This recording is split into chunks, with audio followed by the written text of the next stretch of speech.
Du coup, pour le deck Bellatrix, alors, il y a 2 cartes qu'il faut absolument avoir. Peut-être qu'il est possible de remplacer par contre la légendaire, même si elle fait partie des cartes en priorité à avoir. On peut la remplacer par les Tribooks. Vous savez, les 3 livres qui se jettent. Le point négatif, c'est que ça coûte 1 mana supplémentaire et qu'un simple Incendio peut s'en débarrasser. Ou alors vous avez une alternative avec cette carte, mais dans ce cas-là, il faudrait alors le vif d'or dans votre main. Également, chose que je n'ai pas, alors comme c'est une légendaire également, à voir selon vos cartes. Dans tous les cas, Tribook et l'atmosphérique charme peut très bien fonctionner. Mais si vous avez les éclairs, profitez de les mettre parce que c'est cheaté, voilà. Il n'y a pas d'autre mot, c'est cheaté, tout simplement. Donc profitez-en, tant que ça n'a pas été nerf. Parce que je pense à l'avenir, il va être nerf. Du moins, je l'espère. En tout cas, moi, je l'utilise uniquement dans le deck Bellatrix, puisque j'en vois pas forcément utilité sur d'autres mécaniques où il faut absolument rusher au minimum, faire des dégâts pour trigger une capacité quelconque.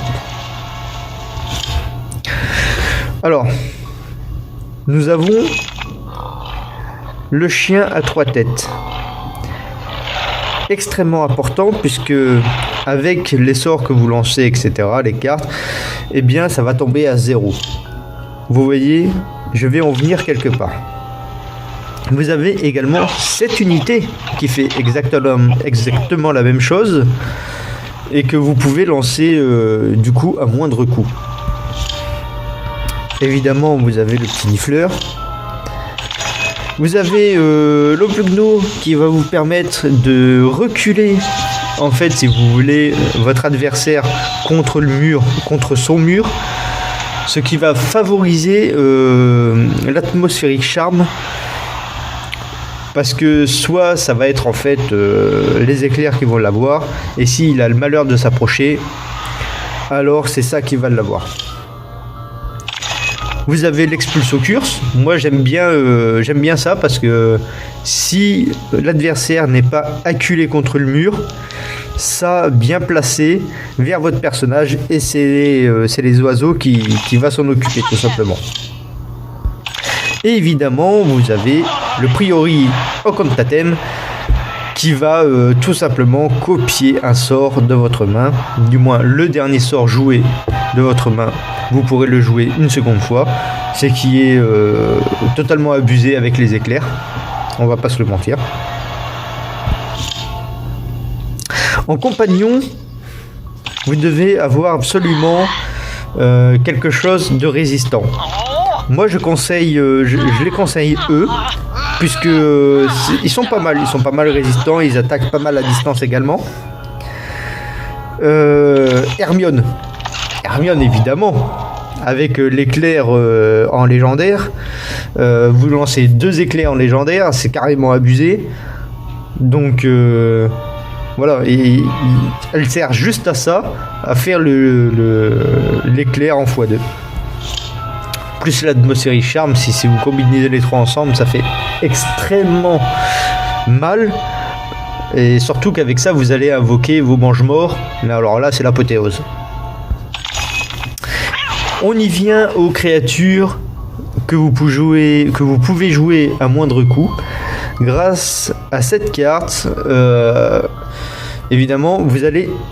En fin de game, vous allez invoquer cette carte, vous allez invoquer le chien à 3 têtes, vous allez invoquer l'autre unité, et vous allez spammer tout ce qui est petite carte en fait. Le nifleur qui est à 2, le Hopugno qui est à 2, possiblement le Hopugno x2 grâce au Priorian comme totem, et évidemment l'Expulsio. Pourquoi? Parce que ça va faire en sorte que le prof va attaquer à chaque carte que vous allez jouer, et en plus de ça, au bout d'un moment, elle va invoquer un gardien. Ça fait très mal en fin de game, ça permet de survivre et de submerger en fait votre adversaire. Voilà concrètement comment ça va se passer tout ça. Vous allez commencer par rusher les éclairs dès le début de partie, parce que avec ça, attention, je vais faire un jeu de mots pourri, avec ça vous allez pouvoir invoquer vos mange-morts en un éclair. Voilà, c'est fait, maintenant on peut continuer. Une fois que vous rushez vos éclairs, il est absolument important de lancer ses compagnons, histoire qu'ils viennent un peu occuper le terrain adverse. Évidemment, si vous ne l'avez pas, vous pouvez très bien utiliser Gripe, qui peut faire l'affaire, honnêtement, ça peut faire l'affaire. Ou alors, si vous avez Malfoy, bah, ça peut se faire également. Ils sont 3, bon, si Malfoy meurt, les deux meurent, il me semble bien, ouais.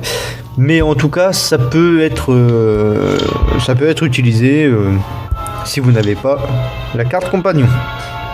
Bon, après, c'est pas une légendaire, donc vous devriez plus facilement l'obtenir que les 2 autres cartes légendaires. Donc, ceci étant dit, on va directement voir un gameplay. Alors,